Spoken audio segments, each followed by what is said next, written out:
കേരളത്തിൽ BJP. Account തുറന്നാൽ വികസനത്തിന്റെ പാലും തേനും ഒഴുക്കുമെന്നായിരുന്നു ബി.ജെ.പി. പ്രഖ്യാപനം. കേന്ദ്ര ബജറ്റ് അവതരിപ്പിച്ചതോടെ മിണ്ടാട്ടം മുട്ടിയിരിക്കുകയാണ് ഇപ്പോൾ. നിർമ്മല സീതാരാമൻ അവതരിപ്പിച്ച ബജറ്റിൽ കേരളത്തിന്റെ പേര് പോലും പരാമർശിച്ചില്ലെന്ന കടുത്ത ആരോപണമാണ് പ്രതിപക്ഷം ഉന്നയിക്കുന്നത്. മോദി ഗ്യാരണ്ടി വെറും ബഡായി മാത്രമാണെന്ന് രാഷ്ട്രീയ ശത്രുക്കൾ പറഞ്ഞു പരത്താനും തുടങ്ങിയിട്ടുണ്ട്.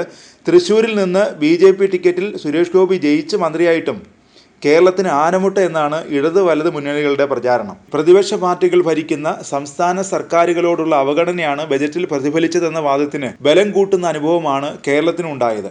2 കേന്ദ്രമന്ത്രിമാർ സംസ്ഥാനത്ത് നിന്നുണ്ടായിട്ടും അവരുടെ വകുപ്പുകളിൽ പോലും മതിയായ വിഹിതമോ പദ്ധതികളോ പ്രഖ്യാപിച്ചിട്ടില്ല. എയിംസ് കൊണ്ടുവന്നിരിക്കും എന്നൊക്കെയുള്ള കേന്ദ്രമന്ത്രി സുരേഷ് ഗോപിയുടെ സിനിമാറ്റിക് ഡയലോഗുകൾ വെറും ഡയലോഗ് മാത്രമായി അവശേഷിച്ചു. അക്കൗണ്ട് തുറന്നാലും ഇല്ലെങ്കിലും കേരളത്തോടുള്ള കേന്ദ്ര സർക്കാരിൻ്റെ അവഗണനയ്ക്ക് ഒരു മാറ്റവുമില്ലെന്നാണ് ബജറ്റ് പ്രഖ്യാപനം സൂചിപ്പിക്കുന്നത്. കേന്ദ്ര അവഗണനയെക്കുറിച്ച് എന്ത് പറയണമെന്നറിയാതെ നട്ടം തിരിയുകയാണ് സംസ്ഥാന ബി.ജെ.പി. നേതൃത്വം. രാഷ്ട്രീയമായി പിടിച്ചു നിൽക്കാൻ ഒരു കച്ചിത്തിരുമ്പ് പോലുമില്ലാത്ത അവസ്ഥയിലാണ് കെ സുരേന്ദ്രനും കൂട്ടരും. വിഴിഞ്ഞം പദ്ധതി, എയിംസ്, നാഷണൽ ഹൈവേ വികസനം, റെയിൽവേ വികസനം, ഇങ്ങനെ കുറേ പദ്ധതികൾക്ക് പണം അനുവദിക്കുമെന്ന് പ്രതീക്ഷിച്ചെങ്കിലും ഒന്നും തരാതെ സംസ്ഥാനത്തെ പറ്റിച്ചു എന്ന തോന്നലിനെ മറികടക്കാൻ ബി.ജെ.പി. നേതാക്കൾ പെടാപ്പാടിലാണ്. വരാനിരിക്കുന്ന 3 ഉപതെരഞ്ഞെടുപ്പുകളിൽ കേന്ദ്ര അവഗണന മുഖ്യ പ്രചരണ ആയുധമായാൽ ബി.ജെ.പി. വെള്ളം കുടിക്കും. ദേശീയ തലത്തിൽ കേന്ദ്ര സർക്കാരിനും ബി.ജെ.പിക്കുമെതിരെ രാഹുൽ ഗാന്ധിയും കോൺഗ്രസും ശക്തമായ പോരാട്ടമാണ് നടത്തുന്നത്. യു.ഡി.എഫും അതേ പാതയിലാവും മുന്നോട്ട് പോവുക.